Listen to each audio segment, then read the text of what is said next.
Welcome to John's Tarot.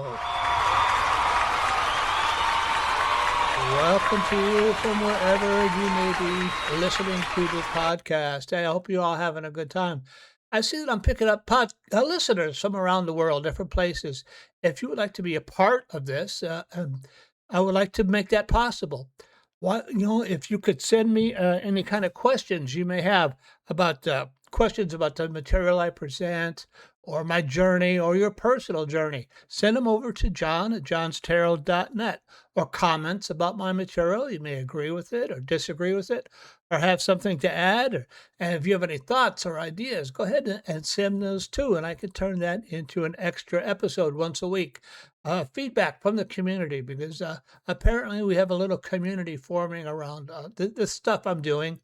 And it might be interesting to involve everybody. That's what I would like to do. Certainly, this podcast isn't just for me, but it's for you.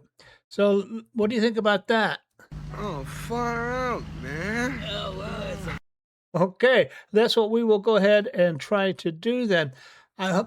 Today I'm going to talk, and this week, this next set of series, I'm going to talk a little bit about the disease of addiction. And I'm just going to talk about the disease portion.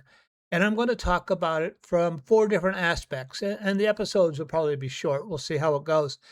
The first episode will be about how it affected me as a member of a family where addiction was present. Alcoholism was present in my family of origin. My second will be once I picked up the ball and ran with it, how did addiction affect me? How did it start? How did it affect me? And the third will be how I see it in my profession as a ICU nurse. What I've seen some of the things I've seen as an ICU nurse. I have a couple of stories I'll relate to you as an ICU nurse. And then the fourth episode will be the changing face of addiction.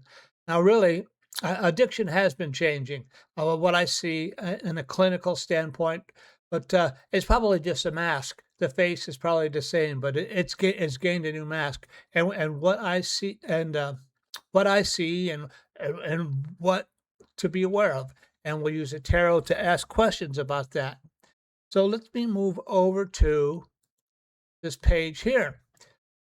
As a young child, as a young person, I wish I would have had a survival kit. Survival kit contents check. In them you'll find 145 caliber automatic, 2 boxes of ammunition, 4 days concentrated emergency rations, 1 drug issue containing antibiotics, morphine, vitamin pills, pep pills, sleeping pills, tranquilizer pills, 1 miniature combination Russian phrase book and Bible, $100 in rubles, $100 in gold, 9 packs of chewing gum, 1 issue of prophylactics, 3 lipsticks, 3 pair of nylon stockings. Shoot, a fella could have a pretty good weekend in Vegas with all that stuff. I wish I was having a pretty good weekend in Vegas when I was a kid. But really what I experienced was... This is madness! That's really what I experienced. And coming from a home where alcoholism was raging. Some of the things I experienced was a constant disharmony in the home. There was always arguments about the primary alcoholic's behavior and not coming home on time, and there was always disharmony in the home, and there was always a belittling of family members. There's always I was put down constantly. I was told things about myself, and as a young child, I didn't know what the heck was going on. I just knew that, man, I was in trouble. Whenever Dad came home, I was in trouble, and so I lived in a constant fear all the time. There was a low level of fear, and probably well-deserved fear. And I also learned about reality had a certain level of dishonesty the whole time. And let me explain what I mean about that. In alcoholic homes, the younger people involved in the home, me as a child, I'm sure my brother as a child, there are 4 identified personality types. that you see in these types of homes. The first personality type is the hero. And then the hero archetype, the personality type of children, alcoholics is the hero. This personality type feels there needs to be an overachiever or a perfectionist in hopes of feeling in control of their lives, despite being raised by alcoholics. That was not me. I was not the hero, the overachiever. I think that one it more relates to my brother. He was I don't know if he was an overachiever, but he did so well academically. And whereas I did not, I was kind of a dropout. I was more the scapegoat. Another person in this the scapegoat, which is the children of alcoholics receive the blame for the parents' addiction. So whenever there was a problem in the home, was always that damn kid. If that damn kid this and he wouldn't do that, there wouldn't be any disharmony in the home. And this is one of the things that I mean about some dishonesty in the home. Obviously the problem in the home was the elephant in the living room, but there's always a shifting of blame, a shifting of attention over to the scapegoat child. And quite frankly, I took on those attributes unconsciously. You take on these attributes unconsciously, and I took it on unconsciously so that I would misbehave, I would act out, I had problems, and these were all in an effort to fulfill my role as in this alcoholic family, as a scapegoat, as the one to distract attention away from the primary problem. And then there's a lost child. This is a child that feels neglected and alone. I think that's more my brother. Their parents' addiction. They may grow up and resent the parents and feel they're all alone because their parents spend more time and energy fueling their addiction rather than nurturing the relationships with the children. My brother was more. He kept a low profile. He kept out of it. He was more the lost child, whereas the scapegoat was drawing all the attention. The mascot, I took on that attribute. So not only sometimes the children will take on multiple attributes. I took on the attribute as a mascot or the comedian. I was always cracking, and I continued to do that in my adult life. How do I mean that? I'm always cracking jokes in order to distract the family. And I do that as an adult. I've carried on my attribute. I've always, is that my sense of humor, or is that just old learned behavior that I carried into adulthood? It's hard to say, but I certainly have taken that on.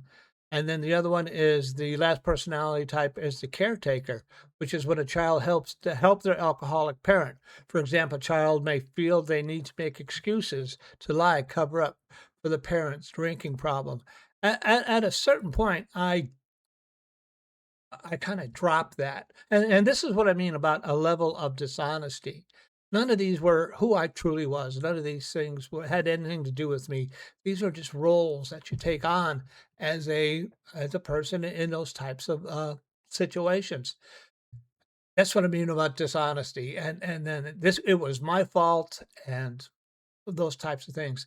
I stopped being a caretaker, I don't know, hit me when I was about, I don't know, my early teens, where I just stopped believing. I just stopped believing the primary alcoholic's lies. It was always somebody else's fault. That's another level of dishonesty. There was no personal responsibility. Oh, this happened because of my poor behavior. I remember something happened, and it was my father, and he said, "Oh, it wasn't my fault. This particular thing happened," and I just didn't believe it anymore. And it came to a point where I stopped taking responsibility for his behavior. Now, by this time, I was having my own problems, and that may have had something to do with it.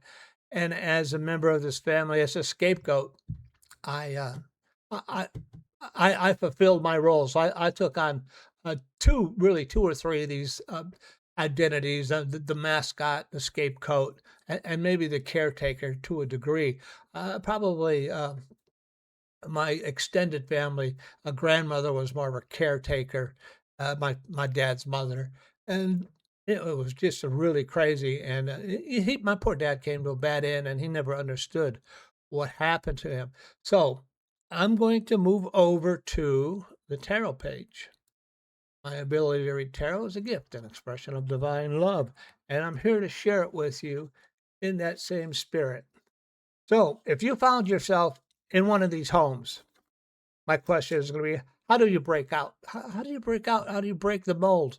Because when you're in one of these homes, a lot of times, and I've talked about it in the past, these are multi-generational system, maladaptive system habits that have been handed down to you. And so it's more than just a personal habit. And I was relieved to find that out. It was, but when I got involved with the recovery aspect of it, which I'm not going to go into in this series, uh, it requires a separate discussion all of its own. But I knew I was carrying more than was my share, my fair share, my fair load. And people don't understand that. So how do you break these habits? And I think that's going to, how do you break out? If you identify yourself in my little talk today, how do you identify and break out? That is my question. Should I throw some runes on this today? Might as well. How do you identify and then also break out of one of these? Oh, the old term was dysfunctional family. I knew it was a dysfunctional family. I was in it. What made it dysfunctional? So, but if you identify yourself in what I talked about today, how do you break out of that system? How do you break out of that multi-generational dysfunction? And that's what makes it so difficult. And I think one way you break out is through education, through my little videos this week. How do you break out of these dysfunctional families and the destruction they cause in your adult life? And that's a very valid question.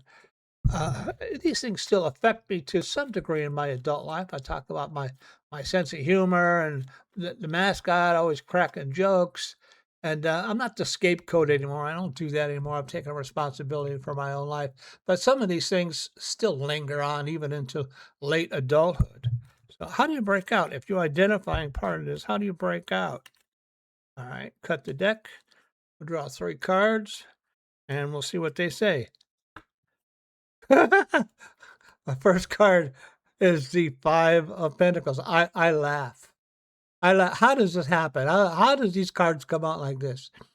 So the 5 of Pentacles is somebody's coming out, people coming out of strife, out of difficulty, out of poorness. You see one lady with a tattered shawl, and another man, crippled, he's on crutches, and there's snow, and they're homeless. And I certainly had my period, my fair share of that. And it's describing if you're coming out of one of these situations, it's describing what does that feel like? What does that look like? And what I like though in the background is the 5 of Pentacles, the church window. The light is there. The light could be shining on you if you care to look at it, if you care to look for it. But it is really an area of emotional and destitute, sometimes physical destitute. There's a lot of emotional damage it has to be worked through, but there is a light that will guide you through it. There is a light that you can access. What's my next card? The Knight of Pentacles. If you find yourself in one of these situations, I'm not going to throw any runes today. If you find yourself in one of these situations that you come from one of these families, the Knight of Pentacles is telling you that, okay, you realize it, you're going to work on it, and you see the problem, but it's going to be a process. It's not going to be there is no immediate fix. It's a process. The Knight of Pentacles is somebody, you see, he's on a plow horse rather than a war horse. And he's come out of the battles. You've come out of the emotional battles, and you can see what the problem is. You can see the damage done, and he's looking over a field. Now the field indicates that you have to plant the field. You've got to nurture the seeds in order to collect the crop. That it's a process very similar to that. If you find yourself in one of these type of families, in one of these situations, and then my third card is the Knight of Wands. That's kind of one of the Knight of Wands. This guy, he has dynamic energy, kind of like Yosemite Sam. You idiot. Yeah. And you can see if you have this kind of dynamic energy, you gotta kind of slow it down. You gotta slow it down and practice, and not be so reactionary. Yeah, and take it easy a little bit. And it's also because I tend to do that, and a high intention, high emotional involvement, and that's okay once in a while, but it could be tiring a long term. So you got to try to slow it down a little bit, plan your moves a little bit, plan your emotional responses a little bit, and take a look at what's going on. But it's also the tarot card of a new journey, a new adventure, a new start in life. Nights are always about new adventures, new starts. So you will be heading off into a new start, a new adventure. I'm not going to do any runes today. We're going to go ahead and start to wrap this up today. These are going to be short episodes, I think. Goodbye, Professor Marvel, and thanks a lot! Well, it was my pleasure. I hope you enjoyed today's little episode. I hope you enjoyed the mini-series I've been putting up on the webpage, and that you go out and take a look up on the webpage. There's a little surprise up there for those of you who take time to look through it. And I will see you next time. So until then, be careful, be cool, be kind. And remember, have courage, find faith, and I'll talk to you again later. Okay, bye-bye.